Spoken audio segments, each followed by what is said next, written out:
대검의 고발사주 의혹, 수사거래 의혹이 더욱 확산되고 있습니다.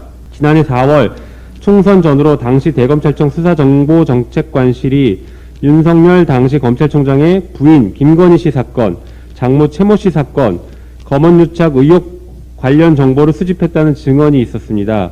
이는 당시 대검 고위 간부가 직접 밝힌 증언으로 신빙성을 더합니다. 증언에 따르면 정보 수집에 더해 관련 법리까지 검토했었다고 합니다. 대검찰청 수사정보정책관실은 검찰총장의 직속기구입니다. 총장의 지시나 교감 없이 독자적인 정보 수집을 하기 어렵습니다.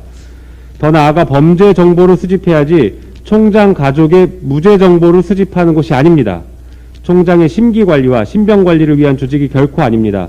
윤석열 후보는 권력기관은 검찰의 공적 정보를 사유하고 이를 통해 총선에 개입한 말도 안 되는 행위를 한 것으로 보입니다.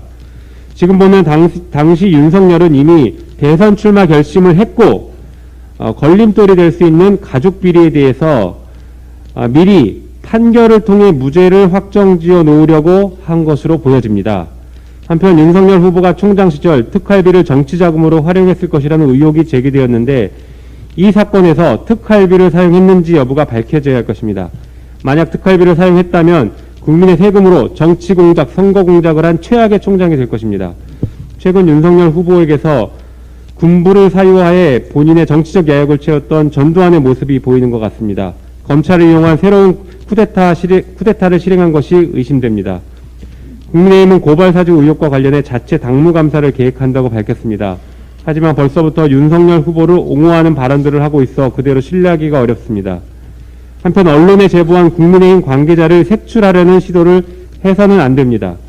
대검이 김웅 후보자에게 고발장을 전달한 것이 공익제보가 아니라 이러한 조직적 정치 공작을 언론에 제보한 것이 진정한 공익제보입니다. 이제 검증과 조사는 국민의힘의 손을 떠났습니다. 오늘 법사위에서 긴급 현안 질의가 있습니다. 진실에 다가갈 수 있는 시간이 되길 바랍니다. 진상조사를 위해 국회가 가지고 있는 합법적 권한을 최대한 행사해야 합니다.